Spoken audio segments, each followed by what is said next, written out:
vamos falar de Zwinglio. Esse aí é um reformador muito esquecido, porque ele acabou ofuscado pelo Lutero, seu contemporâneo, e por Calvino, que veio depois dele e que foi maior do que ele. Então esse Zwinglio acabou muito ofuscado. E também uma coisa também é que ele viveu pouco. Ele acabou morrendo em batalha. Então ele acabou não tendo o mesmo tempo que os outros tiveram, certo? Mas eu gosto muito do Ulrich Zwingli. Ele é suíço da parte de fala alemã. Porque vocês sabem que a Suíça ela é formada de vários cantões. Alguns desses cantões é fala alemã, alguns são de fala francesa. Depois eu vou mostrar para vocês no mapa. O Zwinglio é de Zurique, que é fala alemã, certo? Ele nasceu só 7 meses depois do Lutero, eles têm praticamente a mesma idade, certo? São contemporâneos. Filho de camponeses, ele formou-se na escola dos humanistas, então ele já recebeu influência humanista e assumiu o pastorado de uma grande igreja em Zurique. Lá ele começou uma obra reformadora. Ele foi influenciado por Erasmo, no seu gosto pelas escrituras, e também grandemente influenciado por Lutero e pelos seus escritos, certo? Mas esse movimento da reforma suíça é um movimento independente, certo? Ele acontece paralelo. Ele não tem influência de Lutero, a não ser influência dos escritos, né? Daquilo que tem sido divulgado em termos de ideias. Mas não assim que um troque ideia com o outro, ou que um responda para o outro, não. Cada um trabalha independentemente. Logo na igreja, onde ele era o pastor, ele implantou um modelo de pensamento completamente novo, em que tudo tinha que ser baseado nas Escrituras. Todas as coisas na igreja tinham que ter como fundamento as Escrituras. Ele levou isso tão a sério, que, e é uma coisa estranha, porque de todos os reformadores, e são vários que tem, de várias gerações, de todos os reformadores, esse era o que mais talento musical tinha. Ele era um músico de boa qualidade. Entretanto, foi ele que tirou todos os instrumentos musicais da igreja. De tão a sério que ele levava essa ideia de que só ia ter no culto aquilo que a Bíblia mandasse que tivesse. Certo? Então é interessante, porque ele adorava música, e é justamente esse cara que adora música é que tomou essa atitude. Diferentemente do Lutero, a conversão do Zwinglio ela foi gradativa. Ele era um padre católico romano e aos poucos ele foi reformando a igreja dele, trazendo para dentro das Escrituras. Certo? Não foi uma experiência assim como foi no caso do Lutero. Ele era um grande pregador, extremamente capaz, arrumou confusão com o Papa várias vezes, porque ele pregou contra o arregimentamento, tá certo isso? De jovens suíços para serem mercenários nas tropas do Papa, que ele achava isso um absurdo. Ele era suíço, ele gostava do país dele. E também ele pregava contra as indulgências. Nada de novo aí. O Papa não gostava nada dele. No ano em que ele assumiu o pastorado, a peste atingiu Zurique, em 1519. E quando acontecia isso, quando a peste, porque a peste tinha sido já antiga, mas tinha assim, voltava, sabe, em alguns lugares. E quando acontecia esse tipo de coisa, de vir a peste numa cidade, as pessoas saíam da cidade. Compreensível. Alguém chegou a observar, naquele tempo, que os médicos e os pastores eram os primeiros a sair. Quadro triste, né? Justamente quem tinha que ficar eram os primeiros que fugiam, os médicos e os pastores. E Zwinglio ficou. E assim ele ganhou o respeito daquela população, porque ele ficou para cuidar daquelas pessoas. E ele acabou ficando doente também, chegou à beira da morte. E essa experiência de quase morte fez com que ele saísse dali fortalecido e com muito mais vontade de trabalhar. Para a glória de Deus, Deus usou essa experiência na vida dele.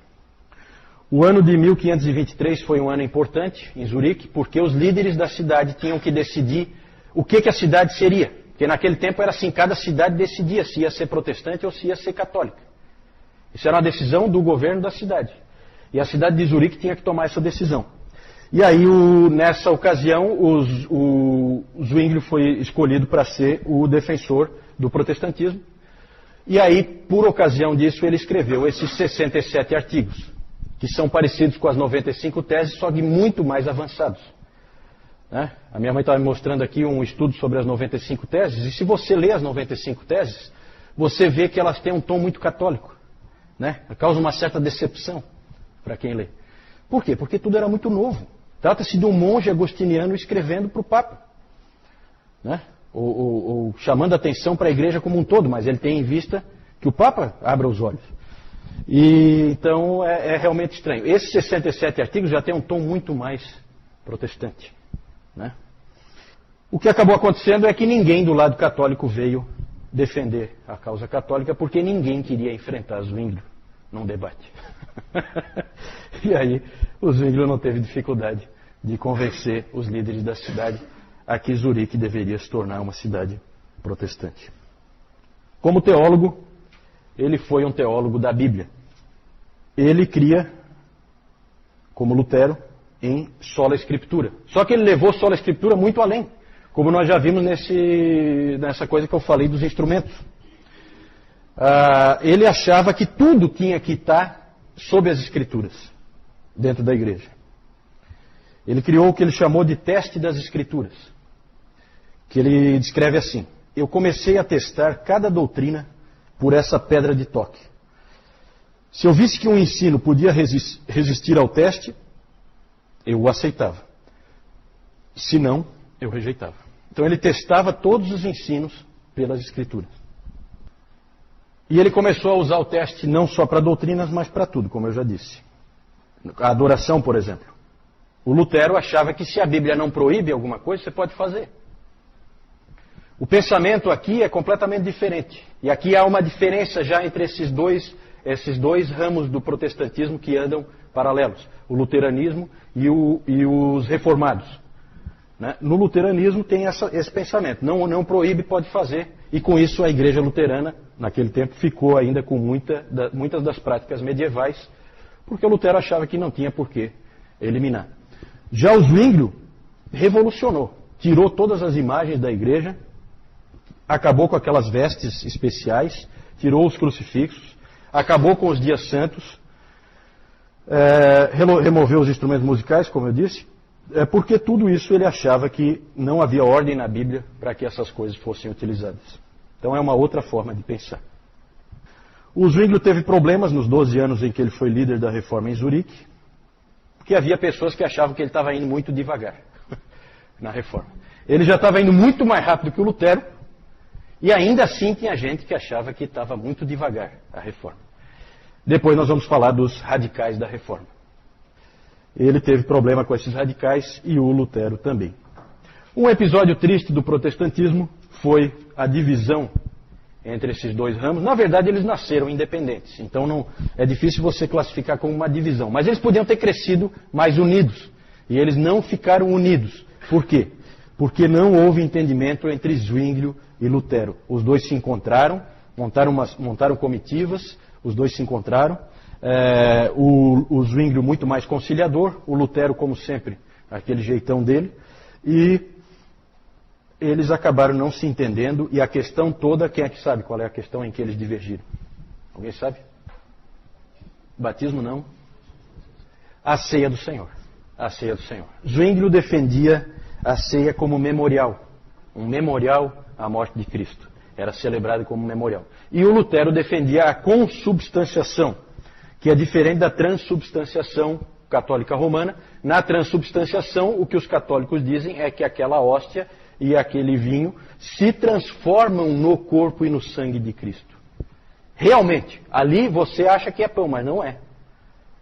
Aquilo ali é o corpo de Cristo. Já o Lutero, ele pensava diferente. Não cria na transubstanciação. Ele cria que aquilo ali é pão, sim, só que ali junto com o pão está a presença de Cristo. Não é o corpo de Cristo não é o pão, mas o corpo de Cristo está ali. Certo? É meio confuso também essa maneira de pensar. O Zwinglio tentou conversar, mas o Lutero não quis saber de conversa. Ele bateu na mesa e disse: este é o meu corpo. A Bíblia diz e nós cremos. Foi isso que o Lutero falou. O Zwinglio insistiu que eles também creem na Bíblia. E que a Bíblia não diz isso. Então ocorre uma divisão por diferença de interpretação, não por diferença de autoridade das Escrituras. Nenhum dos dois duvida da autoridade das Escrituras. Houve uma divergência de interpretação do texto, certo? E ali então eles não se entenderam. E essa então, eles na verdade não, como eu disse, não é bem uma divisão, é uma perda da oportunidade de união, certo? Isso, o encontro deles foi na cidade de Marburg. O Zwinglio estava sempre envolvido em política e em economia. Ele achava que o cristão transforma a cultura. Ele achava que Deus quer transformar toda a cultura por meio do Evangelho. Então ele se envolvia em todas essas coisas. Por isso que nele nós vemos o soli Deo glória. Porque tudo é para a glória de Deus. Tudo que acontece. E ele se envolvia até em questões militares, tanto que ele foi como capelão para uma... ele foi como capelão para uma guerra que houve entre um cantão católico e um cantão protestante. Era comum haver guerras de um contra o outro, né? Alegando motivos religiosos, mas a gente sabe sempre que tem alguma outra coisa por trás. E lá nessa ocasião, ele ia armado e tudo, mas ele acabou sendo morto nessa guerra. E, então ele teve pouco tempo para escrever, pouco tempo para... né? Então ele é um reformador menos conhecido. Mas você já vê claramente que Calvino vai seguir a linha dele e a reforma suíça vai ser tocada para frente lá em Genebra, pegando muita coisa que os Zwinglio já tinha estabelecido. Fala, Cício. A pergunta do Cício é se a prática, se a divergência deles era em termos de prática ou era só realmente na interpretação das Escrituras e na teologia. Eu creio que a diferença era basicamente na teologia. Para eles, para esses homens, a teologia é muito importante. Muito. Certo? O que você crê é fundamental. Né? Na verdade, você é salvo pela tua fé. Né? Então era muito nesse ponto aí. Só para ter uma ideia, o Lutero, naquele estilo arrasa quarteirão dele, ele chegou a dizer o seguinte: prefiro tomar sangue com um papista do que mero suco com um zwingliano. Ele era um cara realmente que entrava com os pés mesmo. Não era fácil. O seu sucessor em Zurique foi o genro dele, que já trabalhava com ele, Heinrich Bullinger. Esse também é outro esquecido. Esse cara foi tremendamente influente. Hoje os historiadores estão descobrindo a influência desse sujeito. Ele ficou muito esquecido. Ele foi sucessor do Zwinglio em Zurique e ele foi muito influente através da pregação dele e principalmente das suas cartas. Ele escreveu 12.000 cartas. Acredite se quiser. E ele não tinha e-mail, essas coisas não, tá? Nem processador de texto, nem nada. A Zurique, na verdade, tornou-se uma agência de notícias. Tudo que você quisesse saber que estava acontecendo, você escrevia para o Bullinger, e aí você tinha todas as informações que você precisava. Ele também é o autor da Segunda Confissão Helvética, de 1566, que é uma obra magistral. Eu já li trechos dessa confissão, ela é realmente muito boa. Muito. Foi ele que escreveu, Heinrich Bullinger. A influência desses dois homens sobre o conjunto do protestantismo é enorme. Junto com Calvino, a influência deles sobre os huguenotes franceses, sobre os holandeses, sobre os puritanos da Inglaterra e sobre os escoceses é enorme e fundamental para a existência de tantas igrejas protestantes que nós temos hoje. Aí então vocês veem o Zwinglio, a casa onde ele nasceu, que está conservada até hoje, né? Claro que eles sempre reformam e tal, mas foi nessa casa que ele nasceu. Esse aqui é o Bullinger, sucessor dele, em Zurique.